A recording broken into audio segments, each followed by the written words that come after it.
This is the new Blackmagic Studio Camera 4K Pro, and today we are going to see how it stands up in terms of image quality, workflow, remote control connection, sound, lens choice, and whether this camera is for you or not. I'm Thibaut from Middle Things, and today we are going to find out.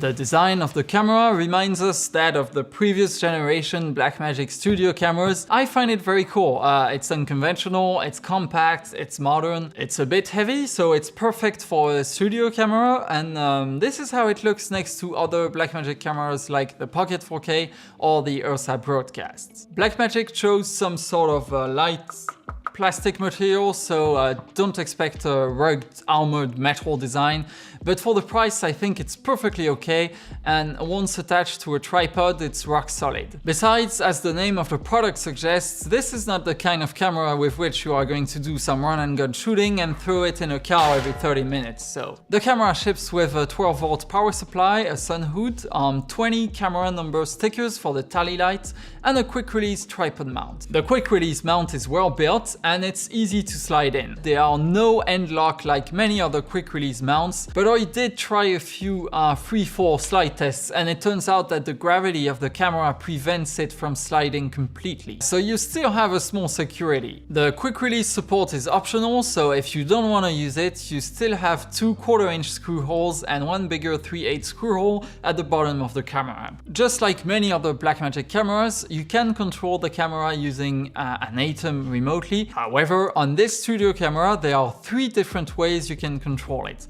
First, through HDMI by connecting the camera directly to an ATEM Mini, for instance. The second one is through SDI if you bring the ATEM program SDI out to the camera SDI in connection, or through Ethernet if you use the Blackmagic Studio converter. Controlling this camera with an ATEM live production switcher gives you access to 4 major features. First, you can send tally information to each camera. The tally is this big light on top that will turn red when the camera is on air and green when the camera will be on air on the next shot. This way, each camera operator knows when to be very cautious about the framing, when to get ready because the director will take the shot soon, and when to relax. The studio camera has a big and nice tally light which you can dim and even turn off if you don't want to use it at all. The camera ships with 20 different number plates that you can easily replace, and that big light can be very useful for the ghost, the guest or the host currently speaking, since it gives real-time information on which camera to look at in case you want to talk directly to the viewers watching. Finally, it's worth noting that the tally will light in orange when the camera is recalling to a hard drive, but not on air or in preview. The next feature you will get if you connect your camera to the ATEM is remote camera control. Using Blackmagic's ATEM software control, you can adjust basic camera settings like gain, ISO, iris, white balance, focus, and more advanced settings such as primary color correction. This is invaluable for matching different camera sensors on set and therefore increasing your production value. You can either use the ATEM software with your mouse, or even use any USB gaming joystick if you use our own middle control software that we have created. You can assign your camera settings to different axes and buttons and control your camera this way with gaming joysticks. If you decide to add the Middle Things APCR converter, you can also control the pan, tilt, and the zoom of the camera using a DJI gimbal as well. You will then have a precise control of all your framing remotely too. Third, this camera can be used as a TV, or at least as a monitor. Yes, if you connect this camera to your ATEM's program output using the SDI in connection of the camera operator will be able to watch the show live. It is also an invaluable tool to have when the director is pushing super source compositions, cropping the frame to make picture-in-picture layouts, or adding overlays, etc. Because then the camera operator can see the live feed and adapt to the framing very quickly. Now, I'd like to talk about an important aspect of this review, which is talkback. So I was very happy to see two things. The first one is the 5-pin talkback connector that allows you to use professional headsets. Another great feature is the Ethernet type talkback connector at the back of the studio camera converter. This allows you to grab the audio talkback signals that are coming out from the ATEM and send your own audio signals as well. Blackmagic started implementing this on the ATEM Constellation 8K, and I can tell you it's a very useful feature because it opens up the ability to mix the ATEM talkback system with an external system. Let me explain. We like to use the popular wireless EarTech ultralight communication set on our team. But how can we send the audio of the show to the director headset in addition to the team communication that he already has? And how do we merge the EarTech wireless communications with the headsets that are directly connected to the Studio Pro 4K cameras? Well, we made a DIY adapter that connects the ATEM talkback system to the external EarTech wireless system, using that very Ethernet type talkback connection I talked a bit earlier. The director sits down, he connects his headsets to the ATEM. He or she can have the program audio as well as team communication in the same headset. The director can both communicate to team members that are on a wireless EarTech network and others that are connected to a Blackmagic camera, which itself is connected to the ATEM too. So yeah, I think it's a very nice move here.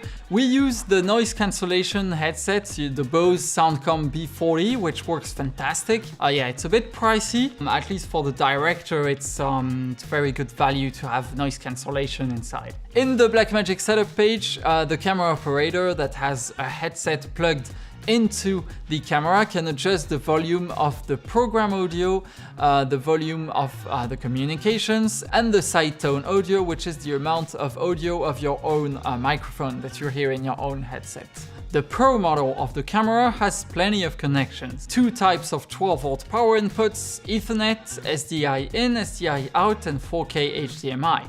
On the other side are USB-C connections, full-size XLR audio inputs, 5-pin talkback, and traditional jack microphone and headset connection as well. In case you are wondering, it is possible to have both SDI and HDMI connected at the same time. Just like other Blackmagic cameras, you can specify what overlays and indicators you want to send on which outputs, whether it is the RCD, the HDMI output, and the SDI output. And this can be remotely controlled from the control room if you use our Middle Control desktop app, which means that you can bring up the status display remotely when the camera is on preview on the HDMI out to check the settings remotely, the recording time left, etc.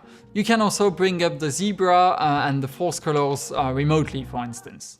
Also, within the Blackmagic menu, you can specify if the HDMI output will be 4K or 1080p, and same thing for the SDI output. I really like the choice of the locking barrel 12-volt connector. I think it's much more practical than the uncommon WAPU connector on the Pocket 4K. The USB-C connections can be used for multiple tasks, including recording, connecting the zoom and focus remotes, and updating the firmware. And it is a lock-type USB-C connector. Very good choice from Blackmagic here. Now, recording. You cannot record internally inside the camera, but you can plug in a hard drive using a USB-C cable, and as long as you have formatted the drive in exFAT or HFS, it will record directly on the drive. I was a bit disappointed that you can only record in Blackmagic Pro Ultra HD. You can only adjust the compression level, so there is no ProRes recording and there is no lower resolution recording, which means that the files will be big and you will need a lot of storage for multi-camera shoots.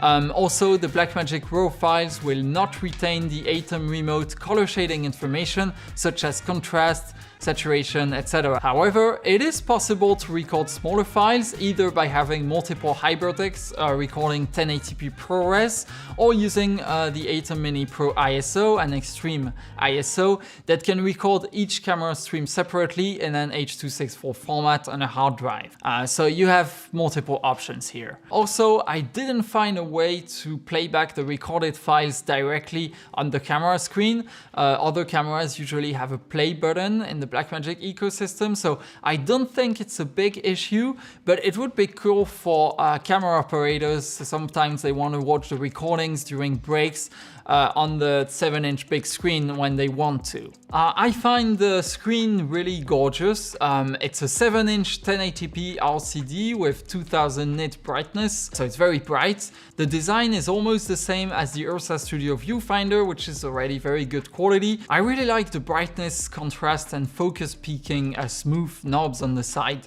as well as the quick function buttons F1, F2, F3 on the side that you can custom map to any action using the camera menus. When you press the Program PGM button, the screen will briefly show up the program feed too. After a bit of testing outdoors, I can confidently say the screen is bright enough and the included sunshade is very easy to attach.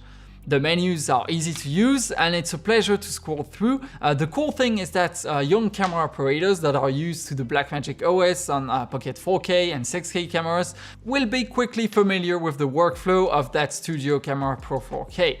One drawback I found was that the screen is non-tiltable, so it's not an issue for studio use, for which the camera was primarily intended to be used as the studio name suggests, but for event type gigs we often have situations where the camera will be a bit high and we have to tilt the camera screen or video assist down, so I think it's a bit of a downside here. Also, the LCD tends to get very hot in some places when the brightness is dialed in all the way to 100% after a couple of hours.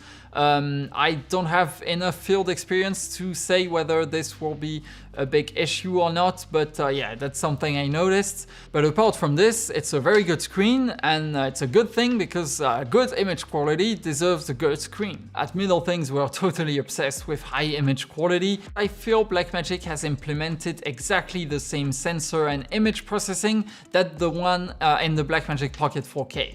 I did a few tests in different environments with both the Studio Camera 4K Pro and the Blackmagic Pocket 4K, and when they share the same settings and the very same lens, the footage is nearly identical. I had a look at the B-roll files in Resolve and they indeed seem to have the exact same noise levels, the dual ISO features, etc. Of course, if I'm wrong on this, please correct me in the comments. I have no idea what sensor has been used in the two cameras and what image processing is in place here, so feel free to comment on that. Now, what I can say is that I have used the Blackmagic Pocket 4K very extensively on live production shoots these past few years, and on the field, the images are incredible and the low light sensitivity is very, very good. So it's very good news to see that sensor integrated in a live production camera from Blackmagic. So if you want to get a feel of the image you can get from the studio camera, I'd recommend you check YouTube videos that showcase Pocket 4K footage due to the similarities between the two sensors. Blackmagic has opted for micro four foot sensors, which I think is not a bad choice.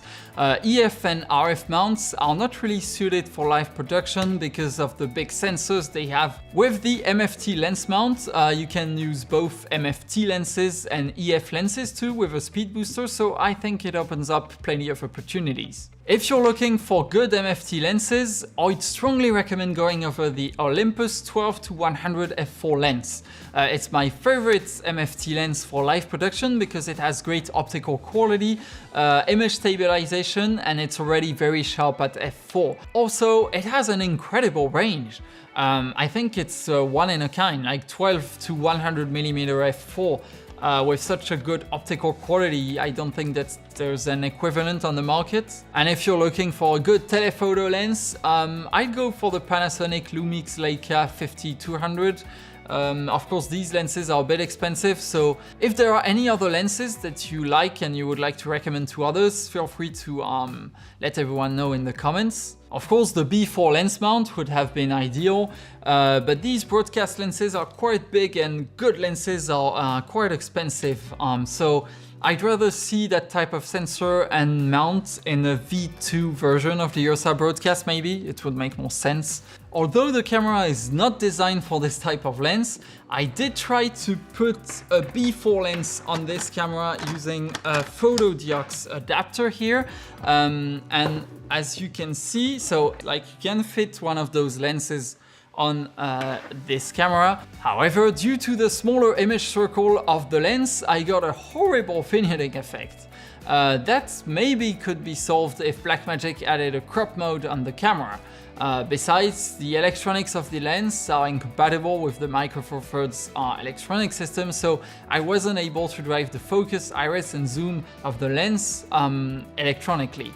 So I would love to see a proper B4 to MFT adapter combined to some sort of crop mode from Blackmagic. I have only tested the Pro version of the Studio Camera 4K, but the Plus version is essentially a stripped down version of the Pro camera.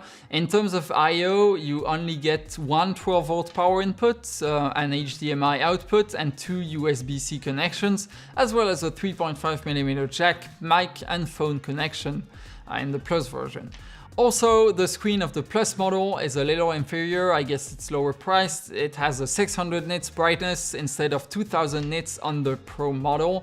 I'd say the Plus model targets the ATEM Mini users, whereas the Pro model is more geared towards users that have higher end ATEM models. I didn't have the opportunity to test the Studio Converter and the zoom and focus remotes at that stage, since they will only be available in October, but we are familiar with the Fujinon remotes that look very similar.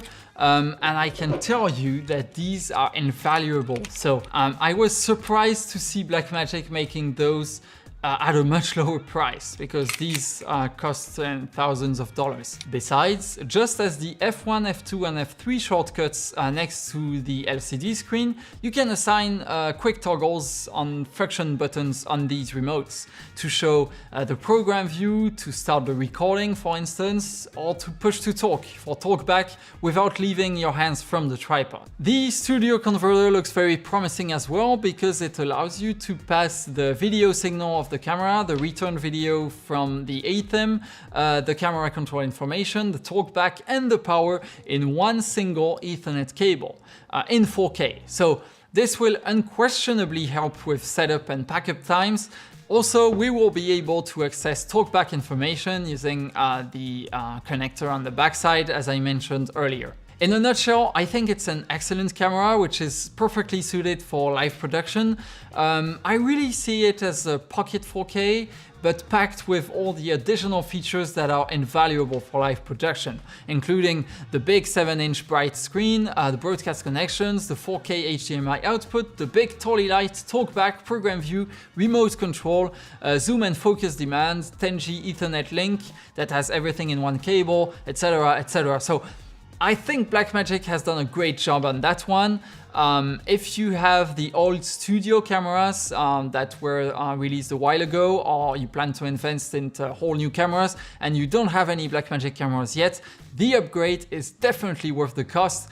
If you already have more recent like Blackmagic 4K or 6K cameras, you won't get any additional improvement in image quality, and they are already remotely controllable with the ATEM. But yeah, it's worth considering each and every additional feature and improvements in the workflow to see whether it's worth the upgrade, since it will strongly depend on your use case. There are a few drawbacks I would like to point out, and these are the non-tiltable screen and the fact that you cannot record anything other than Blackmagic Raw Ultra HD on the USB-C hard drive. Also, I didn't see any option to play back the files that have been recorded. I also really miss the old times when you could just trigger autofocus with a short press on the LCD screen. At some point, Blackmagic turned that into a long press, and there is no option to set it back to a short press. I do have a few suggestions to make to Blackmagic. One limitation is that there are only 4 micro four thirds lenses on the market that have zoom servos built in, and I think these lenses are not very good quality, both in terms of optics and in terms of zoom control. However, there are many more micro four thirds lenses that have a good built-in focus motor. To address this issue, I think it would be great if Blackmagic released a zoom motor. And yeah, when I look at the 15mm rail system that you can put into the quick release mounts, maybe that is something that could be on the way, I don't know.